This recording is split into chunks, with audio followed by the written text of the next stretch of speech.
Eh, Assalamualaikum warahmatullahi wabarakatuh. Kami di sini dari kelompok A3 akan mempresentasikan laporan tugas mata kuliah fungsional programming.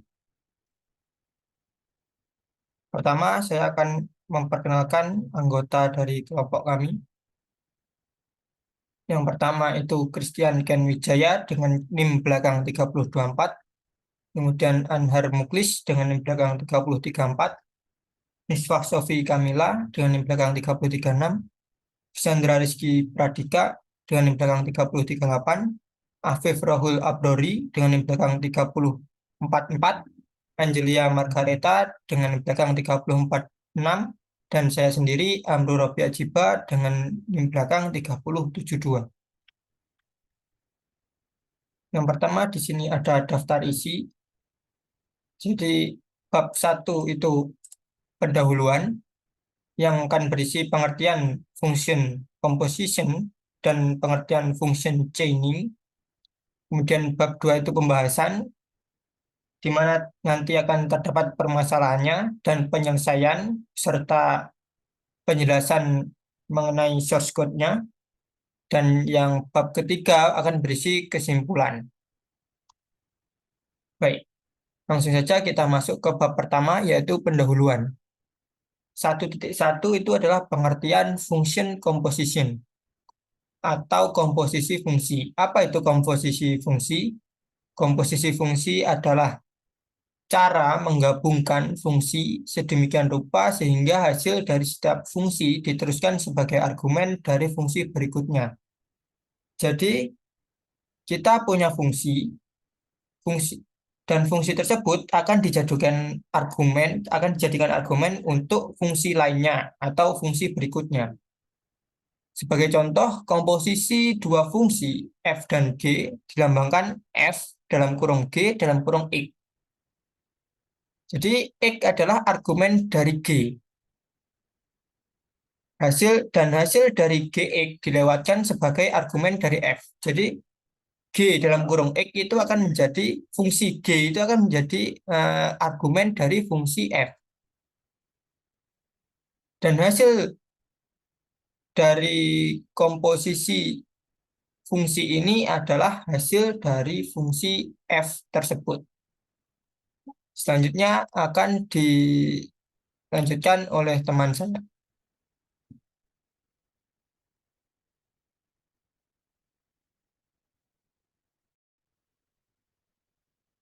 Baik, selanjutnya saya akan menjelaskan dari pengertian function chaining, di mana fungsi chaining ini sama dengan fungsi berantai yang sebuah pola pemrogramannya itu dapat membuat kode program yang lebih terfokus karena nilai penengah yang lebih sedikit dan lebih mudah dibaca, sehingga kualitas dalam penyaringannya itu yang dimilikinya juga akan memiliki fungsi berantai. Nah, untuk fungsi chaining ini juga metodenya memiliki manfaat, diantaranya itu yang pertama, kode menjadi lebih simpel atau mengurangi kode panjang dari keseluruhan kode, sehingga variabel yang tak terhitung jumlahnya itu tidak harus dibuat panjang, tapi bisa dibuat lebih simpel dan lebih mudah untuk dipahami. Yang kedua, itu juga dapat meningkatkan keterbacaan kode karena metode yang dipanggilnya itu juga akan secara berurutan. Untuk selanjutnya akan dilanjutkan oleh teman saya.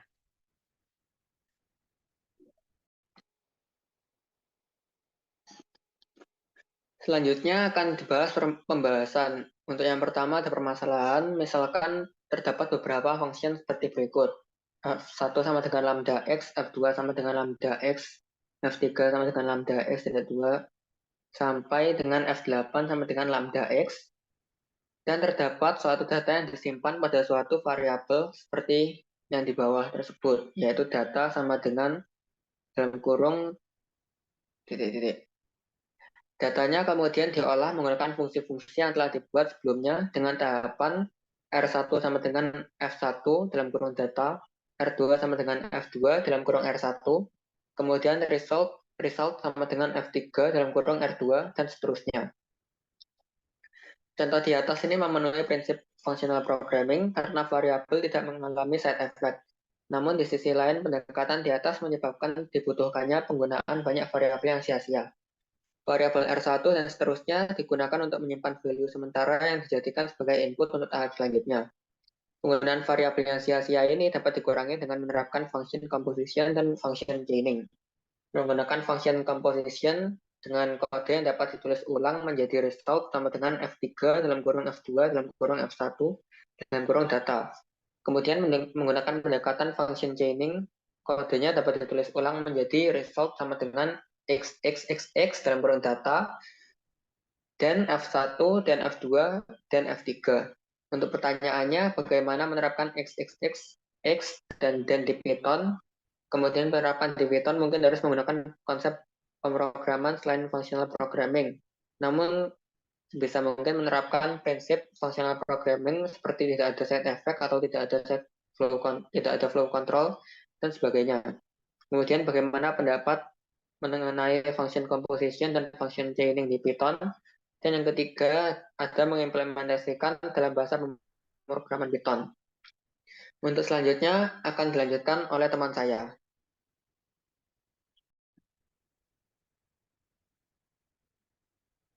Oke, baik. Di sini saya akan menjelaskan tentang function chaining. Pertama-tama kita harus mengetahui terlebih dahulu apa sih itu chaining itu. Nah, chaining itu berasal dari bahasa Inggris yang artinya rantai.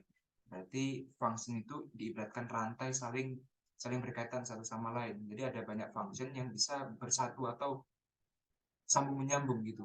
Setelah kita memasukkan data ke function 1, bisa langsung masuk ke function 2, function 3 gitu. Langsung sekaligus kita gunakan banyak function gitu. Nah, di sini pada pembuatan function berantai diperlukan beberapa fungsi yang nantinya akan dilakukan pemanggilan berantai. Nah, di sini kami membuat sebuah function yaitu namanya chain. Nah, itu fungsinya untuk menggabungkan agar bisa membaca function 1 dan function yang lainnya itu biar bisa bergabung. Nah, pada source kode di atas terdapat 3 function yaitu F1, F2, F3. 3 function tersebut akan dilakukan pemanggilan berantai. Hasil dari function A nantinya akan menjadi parameter di function lainnya. Nah, selain itu, untuk dapat memanggil function tersebut secara berantai diperlukan sebuah fungsi lain. Nah, itu yang saya jelaskan tadi, yaitu chain ini sebagai penjembatan. Fungsi chain di atas memiliki satu mandatory parameter, yaitu satu variabel dan parameter. Nah, di sini ada start. Start ini nantinya data yang akan kita olah. Yang kemudian function itu adalah function-function yang akan kita gunakan gitu. Nah, kemudian satu parameter berjenis mandatory, 3 parameter, 2 variabel. Nah, cara kerjanya yaitu dari fungsi chain, nilai dari parameter pertama nantinya akan dievaluasi oleh fungsi pertama pada saat pemanggilan selanjutnya. Nah, hasil evaluasinya dari fungsi pertama F2 nantinya akan jadi parameter. Jadi setelah hasil dari F1 itu akan jadi parameter di F2 gitu. Nah, langsung saja ke codingannya ya. Nah, di codingan ini, maaf di atas, nah di codingan ini kami mencontohkan dengan 2 type data, yaitu type data yang single, di sini hanya ada 1 data saja, dan yang kedua itu data list. Nah, untuk fungsinya nanti akan berbeda gitu. Di sini ini yang kita gunakan yang data yang hanya ada 1 data saja ya. Nah, di sini ada function kita siapkan, fungsinya itu biasa saja, kita bisa def maupun lambda. Di sini function 1 gunanya hanya untuk menjumlahkan dengan nilai 1, kemudian function kedua mengalihkan dengan nilai 2, dan function 3 untuk menambahkan nilai 3. Nah, di sini kita membuat function chain sebagai penjembatan antara function 1 dengan function lainnya. Start ini merupakan data yang akan kita olah. Ini argumen data yang akan kita olah, yaitu data 1 ini nanti kita masukkan ke sini, dan di function ini kita ada sebuah bintang ini, artinya nanti di parameter function itu lebih dari satu data, kan nanti function 1, function 2, function 3 akan kita masukkan ke sini. Nah, kemudian kita membuat variabel baru dengan nama start, ini merupakan data yang akan kita olah. Kemudian kita melakukan perulangan di sini, melakukan perulangan dari function itu kita kita olah dengan functionnya, kita olah dengan kita olah dengan datanya. Jadi kita kita apa kita masukkan data yang kita punya ke dalam function gitu. Nah, kemudian kita return data yang sudah diolah ke dalam function gitu. Nah, di sini kita sebenarnya menggunakan perulangan for ya. Akan tapi di for ini kita menerapkan functional programming. Nah, jadi di dalam for ini kita langsung tulis di kanannya gitu. Nah, kemudian kita panggil print pertama-tama function chain lebih dahulu. Kemudian kurung ke kurung tutup. Ini ada dua argumen data yang akan kita olah dan function yang akan kita gunakan. Jadi data, kemudian dan function yang kita gunakan di sini. Data dan F2, F3, F1 ini terserah urutannya, ini acak gak apa-apa. Kemudian kita print data. Nah, untuk langsung praktek kita ke VS Code. Nah, di VS Code ini pertama-tama di sini. Maaf. Nah, di sini ada function satu yaitu lambda dengan ini yang sudah tertera pada laporan. Nah, oh mohon maaf bukan ini. Oh betul yang ini, betul yang ini.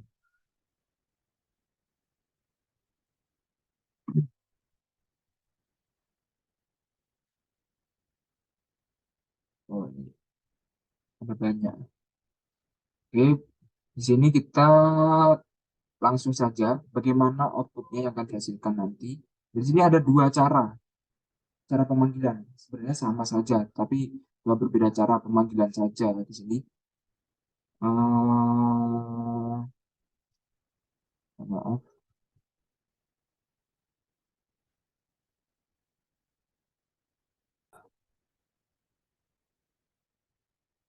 Oke, baik, ini tadi salah, ini tadi cuma uji coba. Nah, ini cara pemanggilannya. Di sini kita memanggil function chain terlebih dahulu. Rantainya kita untuk menyambung itu kita panggil terlebih dahulu dengan argumen, dengan parameter, yaitu data kita yang kita miliki di sini. Kemudian function yang sudah kita siapkan. Nah, hasil nanti akan seperti ini outputnya. Data yang kita miliki awalnya 0, kita masukkan ke function 1 tambah 1, masuk ke function 2 tambah 2 berarti 3, masuk ke function 3 tambah 3, 6, masuk ke function 4 tambah 4, 10. Nah, kemudian di sini ada satu lagi untuk data yang bertipe list. Nah, di sini kita membedakan di sini di bawah. Nah, di sini kita bedakan functionnya. Nah, di sini function untuk list itu kan seperti ini. Jadi list, map, lambda, nah, seperti yang pada materi minggu kemarin-kemarin. Jadi untuk function list itu kita menggunakan list nanti ya, biar bisa data yang setelah kita masukkan ke function itu keretun dalam bentuk list gitu. Nah, di sini kita juga menggunakan chain yang kita buat di awal tadi.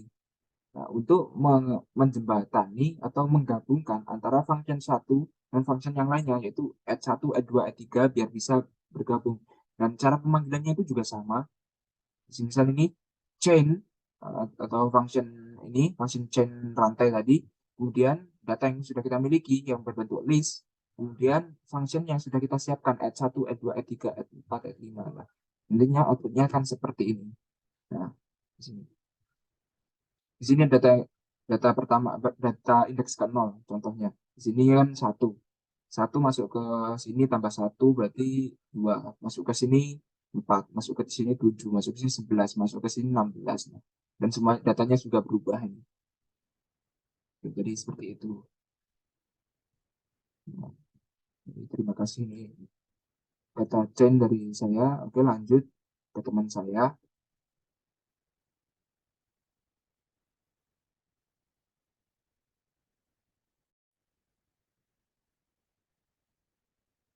Baik, selanjutnya yang di sini adalah function composition. Oke, mungkin sedikit. Nah, di sini function composition atau yang disebut dengan fungsi komposisi. Nah, fungsi komposisi ini sama dengan fungsi chain atau fungsi berantai yang dijelaskan tadi. Jadi, pada pembuatan fungsi komposisi itu juga diperlukan beberapa fungsi yang nantinya akan dipanggil secara berurutan untuk mengevaluasi hasil dari fungsi sebelumnya dan akan menjadi parameter di fungsi setelahnya. Jadi pertama-tama di sini ada sebuah fungsi yang dibuat oleh kami, ada 4 fungsi sebenarnya. Di sini ada tambah 1, di mana tambah 1 ini fungsi lambda, ya tinggal tambah 1, kali 2, lambda x kali 2, bagi 3, lambda x per 3, kurang 1, lambda x minus 1. Nah, ini nantinya akan dilakukan evaluasi tergantung bagaimana suatu fungsi tersebut disusun atau ditulis berurutan. Nah, itu nantinya akan menjadi sebuah perbedaan. Nah, di sini contohnya adalah nilai dari data 10. Nah, ini kan data 10 nilainya. Dan masukkan ke sini. Pada line 9 ini ada penulisan berurutan, bukan berurutan, lebih ke arah penulisan fungsi yang berkali-kali. Namun fungsinya juga berbeda. Tapi misal fungsinya sama, itu juga tidak masalah. Jadi di sini ada variabel dulu disimpan namanya hasil, di mana hasilnya memanggil tambah 1 dengan parameternya itu hasil dari kali 2, dengan parameternya itu dengan hasilnya dari bagi 3, dengan parameternya itu hasilnya dari kurang 1 yang berparameter data. Nah, jadi urutan penulisan atau urutan pengetikan atau pemanggilan dari fungsi ini juga berpengaruh. Jadi kalau misalnya penulisannya seperti ini, yang berkurung, itu cara pembacaannya adalah dengan memiliki banyak kompleksitas fungsi. Jadi pertama di sini itu ada data yang bernilai 10, nanti akan dievaluasi oleh kurang 1. Nah, fungsi kurang 1 ini kan dia di minus 1, jadi 10 dikurangi 1, 9. Nah, hasil dari evaluasi kurang 1 ini yang bernilai 9 akan dievaluasi oleh bagi 3. Nah, 9 dibagi 3.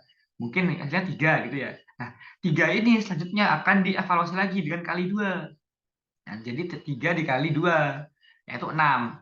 Nah, jadi nanti di hasil yang dikali 2 ini akan jadi parameternya ditambah 1 yang terakhir, yaitu 6 tambah 1. Nanti untuk outputnya akan dijelaskan oleh rekan saya lebih lanjut. Nah, jadi untuk pemanggilan atau cara kerja atau alur berjalannya suatu sistem itu tergantung dengan bagaimana kita menulis suatu fungsi secara berurutan atau tidak. Nah, jadi untuk melihat hasilnya tinggal di print hasil. Untuk outputnya dijelaskan oleh rekan saya nanti. Nah, tapi bisa juga kita itu memiliki komposisi fungsinya itu fungsi yang difungsikan lagi namun dipanggil dalam fungsi. Nah, itu maksudnya pada line 12 ini. Nah, line 12 ini kami membuat fungsi tambah dan bagi, di mana fungsi tambah dan variabel tambah dan bagi itu adalah fungsi lambda. Nah, fungsi lambda itu menerima fungsi lain yang juga menerima fungsi lain. Nah, itu juga boleh. Jadi kalau dibaca di line 12 ini, X ini akan dijadikan parameter dari kali 2. Nah, hasil dari kali 2 ini akan menjadi hasil dari fungsi tambah 1. Nah, di mana hasil dari tambah 1, hasil dari kali 2 dan ditambah 1, itu nantinya akan menjadi bagian dari X, bagian dari lambda X ini. Jadi kalau misalnya di bagian line 13 ini print tambah dan bagi 10, berarti 10 ini akan tambah, maaf, ini seharusnya adalah kali, karena ini kurang salah penulisan, karena ini harusnya kali ya, tambah dan kali ya untuk penulisan dari ininya, dari sebuah variabelnya. Di sini cuma salah variabelnya, tapi untuk pemanggilan fungsinya di sini ada kali. Jadi sebenarnya di sini itu adalah dari setelah dikali tapi ditambah, bukan ditambah dulu dan dibagi atau dikali gitu. Jadi 10 ini nanti akan dikali 2 dan nanti ditambah 1 gitu. Nah, itu contoh untuk pada bagian yang menggunakan objeknya sebagai integer. Tapi juga bisa di sini sebagai list. Tapi kalau list itu fungsinya juga harus mendukung operator pada list, di mana list itu kan mendukung operator tambah, cuma itu harus list juga, dan kali itu merupakan duplikasi. Jadi di sini ada fungsi duplikasi dan append 7. Nah kan sebenarnya mirip sih, ditambah 7 atau di append 7 kan sama. Jadi anggaplah kita ini hitungnya sebagai append. Lambda x kali 2, lambda x plus list 7. Nah, di sini hasil 2 itu duplicate append 7 angka. Berarti dia di append 7 dulu, baru diduplikasi. Berkebalikan dengan yang hasil 3. Dia diduplicate dulu angkanya, lalu di append 7. Nah, angkanya kan ini alisnya ya. Nanti hasilnya itu berbeda. Tuh. Jadi untuk urutannya itu juga berbeda dari yang lain. Jadi dibolak-balik itu beda. Duplicate dulu dan append dulu dan duplicate. Nah, itu berbeda dengan saling berbeda, di mana itu juga mempengaruhi jalannya alurnya sistem dan output yang diinginkan. Seperti itu. Baiklah, di sini untuk selanjutnya ada saya yang akan menjelaskan bab 2.2.2 tentang hasil output. Baiklah, yang pertama adalah ada hasil output dari function chaining. Nah, di sini ada gambar yang merupakan hasil dari perintah di bawah ini yang ada dalam kode function chaining milik kami yang sudah dijelaskan oleh teman saya sebelumnya. Untuk perintah yang dimaksud adalah perintah print chain data F2, F3, F1 dan perintah print data. Untuk demonya langsung saja. Baiklah, di sini ada kode function chaining dari kelompok kami. Masih saja saya run ya. Oke, di sini ada hasil 6 dan 1. 6 adalah hasil dari perintah print chain data F2, F3, F1 dan 1 adalah hasil perintah print data. Oke, untuk selanjutnya ada hasil output dari function composition.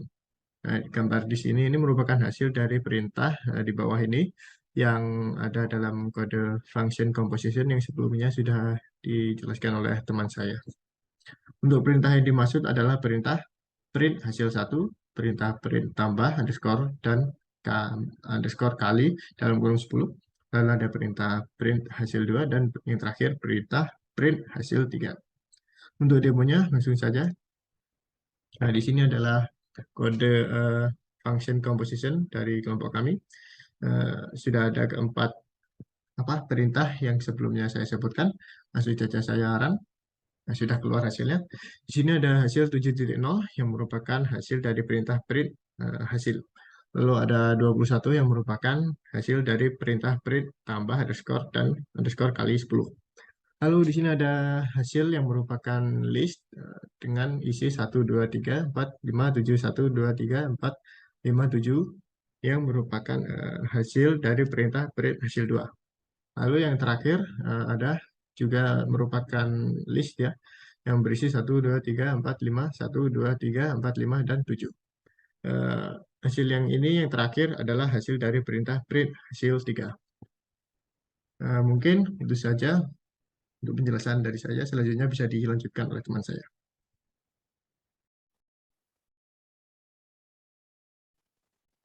Selanjutnya adalah kesimpulan dari laporan ini. Jadi kesimpulan dari laporan ini adalah fungsi berantai dan fungsi komposisi merupakan salah satu bentuk penulisan fungsi yang lebih rapi dan tidak boros variabel, di mana pada umumnya variabel hanya digunakan untuk menyimpan hasil evaluasi tertentu saja.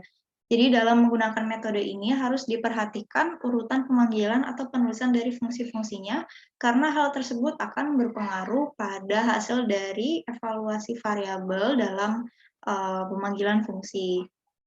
Untuk dalam bentuk matematikanya, sebenarnya compositioning itu dapat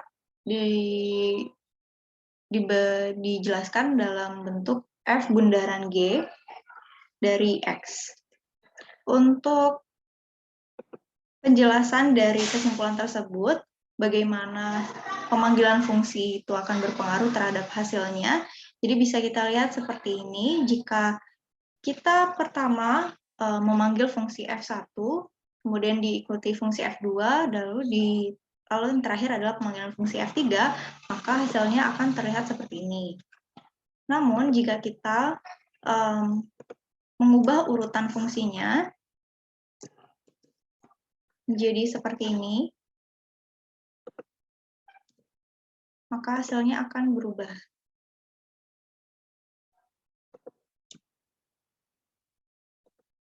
Seperti ini. Jadi pemanggilan fungsi itu akan berpengaruh pada irisan fungsinya. Irisan fungsinya itu nanti akan berjalan sesuai dengan pemanggilannya. Jadi seperti itu. Untuk kesimpulannya dari laporan ini sudah selesai dan kurang lebihnya mohon maaf. Demikian presentasi dari kami. Wassalamualaikum warahmatullahi wabarakatuh.